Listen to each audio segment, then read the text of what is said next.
What's going on, guys? I was overlooking this article right here it's very interesting, and it reveals some very interesting information. And this is from Video Game Insights. And we could take a look at this to try to get some idea of how PlayStation may be planning its future in terms of releasing games on Xbox and other platforms.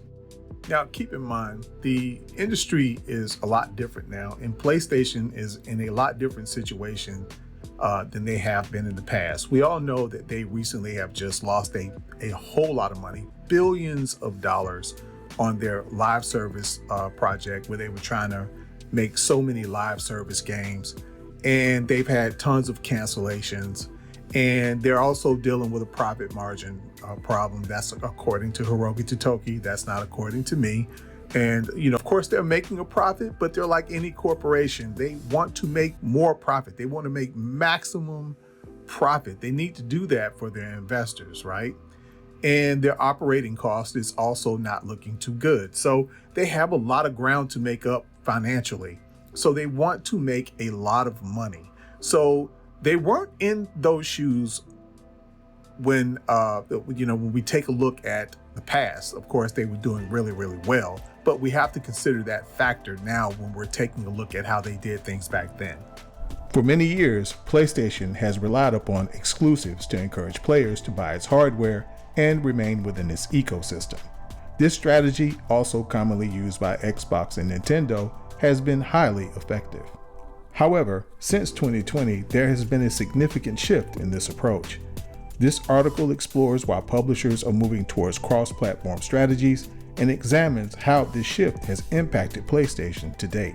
Up until 2020, PlayStation had released only 3 games on Steam. Their first ever game, funnily enough, was Helldivers. That's the original Helldivers they're talking about. At that time, I didn't even know PlayStation had anything to do with them, but anyway, we continue. These initial releases were relatively minor in the grand scheme of Sony's portfolio. However, in August 2020, Horizon Zero Dawn was launched on Steam, marking the beginning of a significant shift. Since then, 14 PlayStation exclusives have made their way to the Steam platform. PlayStation's move away from exclusivity. Up until 2020, PlayStation had released only 3 games on Steam. Their first ever game, funnily enough, was Helldivers. That's the original Helldivers. If you look down here, they released that in 2015. I had no idea that they even had anything to do with that particular game. I had heard of it, and I heard that it was okay, but I didn't even know that PlayStation had anything to do with it. So you guys are going to notice a change in the sound. That's because I changed positions. There is someone doing something over there where I was, so it was causing a little background noise. But anyway, these initial releases were relatively minor in the grand scheme of Sony's portfolio. However, in August 2020, Horizon Zero Dawn was launched on Steam, marking the beginning of a significant shift.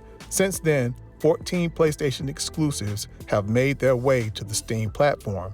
And then down here at the bottom, they give a nice little picture here of exactly how PlayStation have been doing things. Now, this first frame is actually pre-2020, and you very rarely hear anybody discuss these particular games. But if you go a little further right here below the images, it states the following. The release strategy for these games can be categorized into 3 distinct approaches. 1, PC release approximately 3 to 4 years after the PlayStation release. This category includes major IPs like Horizon Zero Dawn, God of War, Spider-Man Remastered, and Ghost of Tsushima. 2, PC release 2 years after the PlayStation release. Titles such as Days Gone, Sackboy, Spider-Man, Miles Morales, Returnal, Ratchet & Clank, and Horizon Forbidden West fall into this category. These games are typically 1 tier below the top sellers and benefit from a shorter exclusivity window as their sales curves tend to flatten out sooner. And 3, day 1 PC and PlayStation 5 releases. These are, well, I put in the these are, but it states technically live service games are released on both platforms simultaneously to maximize engagement rather than to entice PC gamers to switch to PlayStation.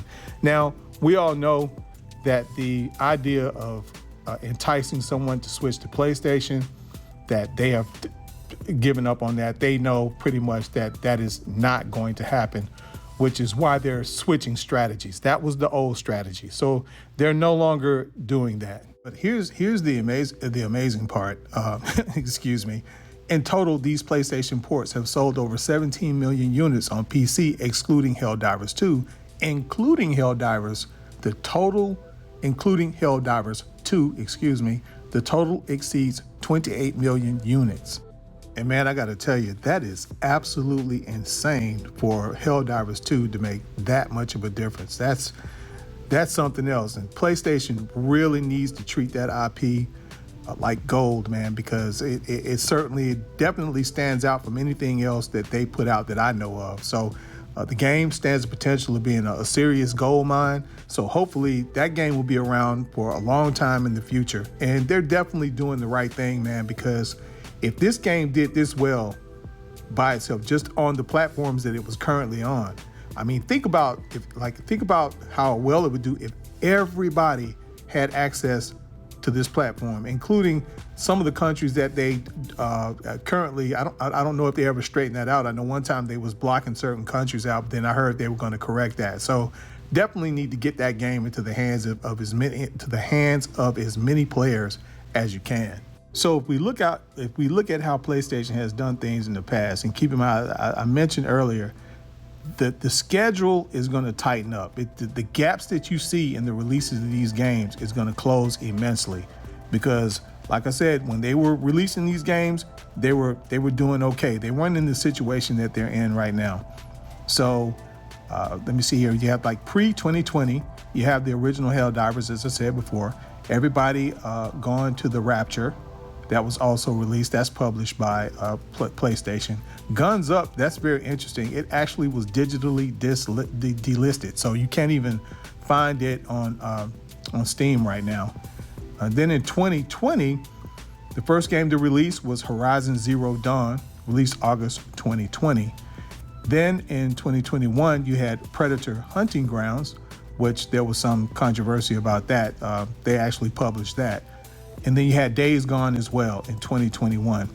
Now, the thing about publishing you need to understand is that as long as PlayStation is the publisher, they control the money. So they have the ultimate say-so of where these games go. So it doesn't matter whether or not one of their in-house development houses actually created the game or developed the game. That doesn't matter. PlayStation has the ultimate say-so of where this game goes because they're the ones who fund it. Without them, it doesn't go anywhere. But in 2022, they released God of War, Spider-Man Remastered, Uncharted, Legacy of Thieves, Sackboy, Spider-Man Miles Morales. Then up here in 2023, they released Returnal, The Last of Us Part 1, and Ratchet & Clank. Ratchet & Clank was a great game. I really don't know why that game did not do much better than it did, but anyway. Then in 2024, they released Helldivers 2, Horizon Forbidden West, and Ghost of Tsushima, another absolute masterpiece.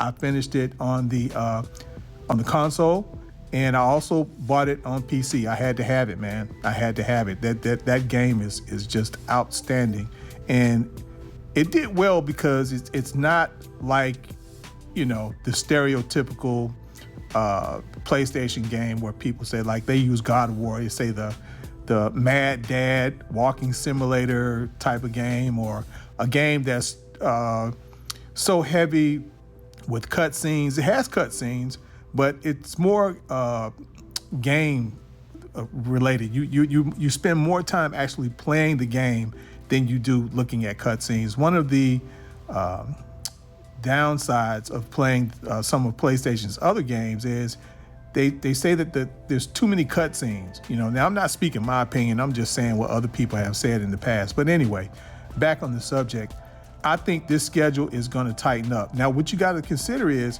these games are much older than they were when they released them on PC. So you could kind of take your time back then, but these games are old now. I mean, we go back and look at Horizon Zero Dawn. We look at the games they released in 2021 and 2022. Those games are old now. You know, we're going into 2026. So these games are old. Maybe these games that were released in 2023 and 2024, with the exception of The Last of Us, they may take their time with those, but I don't really see why, especially like Returnal. I think Returnal, by it being in this, I believe Returnal, let me see down here at the bottom. Yeah, they say Returnal fell into the second category. So it's not considered a top tier game. So I don't see any reason why that can't also be one of the first games to come to the Xbox. And then when you come down here, you're looking at Helldivers. Helldivers is already there. And yeah, man, we really don't know what they're gonna do, but this gives us some idea if you consider the fact that it's highly unlikely that they're going to take this long as this schedule that you see right here. This schedule is gonna tighten up, these dates are gonna tighten up. And yeah, I would need PlayStation to tell me straight up. You got people out here talking about they're going to be only dealing with live service games, but like I said before in my other video, what live service games are you speaking about? Because everything else is coming to Xbox, and people they're saying, oh, they hired the person to market games. They have a gigantic marketing department. They're not hiring somebody for marketing. They already have a huge marketing department. That person that they're hiring is obviously going to have a team of people working under them doing different things, because the responsibilities that they gave them, there's no way they're going to be able to do all of that. So this is going to be a person who's going to have a team of people working under them. In fact, right here, if you think about what I was saying about how Ghost of Tsushima is looked at as a different type of game than the other games that PlayStation has released, if you look at this, how the strategy is paying off. The example of Ghost of Tsushima. Ghost of Tsushima is the most recent example of PlayStation strategy, launching on Steam in May 2024. Nearly 4 years after its original release, its Steam debut was one of the most successful ports to date, with over 800,000 units sold in the first 20 days, comparable to launches of Spider-Man and Horizon Zero Dawn. So even if you look at these games that fall into the second tier, that aren't the top tier games, they still have games like Days Gone, Sackboy, Spider-Man Miles Morales, Returnal, Ratchet & Clank, and Horizon Forbidden West. So they fall into the second tier, but those are great games. So any of those games, if PlayStation is looking at it that way, and apparently that is the way they look at it, they consider those games to be, a second tier game within their game titles. So even if Ratchet & Clank came, that would be huge. That is definitely a game, to be honest with you, that needs to come. I would be kind of surprised if it didn't come. So any of these games that fall into this second tier, the ones that came to other places 2 years after the original PlayStation release, could be one of the first games to get ported to the Xbox. And like I said, I don't think that it's going to be long. I would not be a bit surprised if one or maybe two of these games is announced to be coming to Xbox before the year is out, maybe for the holiday. Now, there's a part down here on the bottom where they make a comment. I'm not going to read it verbatim, but basically he says that, well, because there's so many people on Steam, he's basically trying to imply that PlayStation's strategy of trying to convert people over to PlayStation may not be such a bad idea, because a lot of those people who are on Steam are casuals, because Steam has grown so much. It's no longer a niche group of gamers. But the thing he fails to realize is, or she, I didn't even pay attention to who authored this, but anyway, the thing they're misunderstanding is that casuals don't pour a whole lot of money into their hobby, hence why they're casuals. The only hardcore people and the hardcore gamers, which he mentions here, which are the ones he said will never convert over, those are the ones who spend a lot of money, and they determine that they're not going to spend their money on a PlayStation. They could take that $800 and start their savings to get a new PC if they feel like they need to get a new piece of equipment. And to be perfectly honest with you, a lot of them would rather play on a Steam Deck and hook it up as a tabletop than to go out and buy a PlayStation, because they're hardcore gamers. They're hardcore PC gamers.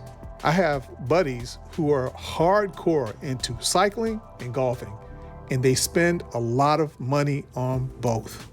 Now, I knew golf equipment and golf clubs could be expensive because I've had friends for so many years who've been into that. But I had no idea that bicycles could cost so much money. Some of these things cost as much as cars. They're telling me how much they're paying for these. And don't get me wrong, you can look at them and tell that they're high priced. You can tell they're not, just like a regular bicycle that you would buy your teenager, but still, it's a bicycle. And some of them literally cost as much as cars. We're talking anywhere from $10,000 to $30,000. And I'm like, damn, but they're deep into it. And to them, to go out and get a bike like that is nothing. It's well worth it because they're that deep into it. Why? Because they're hardcore. They're hardcore cyclists. Now you get a person who's not that hardcore, which I know some people who are like that as well. They're spending a pretty good penny because they want the bike to last, but they're definitely not spending that kind of money. May spend like $800 or something like that, but they're not going to spend that kind of money. So to me, this point that they're making in this article, they got that wrong. A lot of these casuals that he's talking about, these are probably young people who have something like a laptop or something like that, or they have a PC that's a decent PC that they probably have because they also do other things with it. And they also game besides it. Now that we're living at a time where, because I just made a couple of videos where I did some cloud stream. I played games in the cloud. And as you guys can see, if you looked at the video, if I can think about it, I'll put them down in the bottom of this video. Those games play very, very well. So you don't even need a powerful PC now. You could buy, if you've got a good internet connection, you could just buy like a $400 or $500 laptop and hook it up to your TV and you're good. I mean, because like I said, all you need is a great internet connection. So they're not going to go out here and buy some. Like I said, they probably are multitasking on these PCs, especially if they're young. They're probably doing homework. And then a lot of them, according to the data, they're playing a lot of these free-to-play games. So they're not going to go over, and then they've gotten used to playing online for free, not paying, because on PlayStation, you have to pay for all that. From what I understand, you also that also includes, I mean, I pay, I forgot which tier I have. I got one of them, but anyway, it includes the cloud saves and all of that. But somebody told me that once you stop paying for that, you lose all of that. So yeah, so there's so many caveats that they're not thinking about here that does not work out on behalf of exclusivity and trying to pull people over to PlayStation. And even they have admitted that that's a plan, that's something that's not working. But at the very bottom of this article, he goes on to talk about how everybody else in the industry is getting away from exclusivity. So PlayStation has to go the way of the industry. But anyway, guys, tell me what you think down in the comment section. If you're not subscribed to the channel, please take care of that by subscribing to the channel, simply put. But anyway, guys, until next time, stay safe.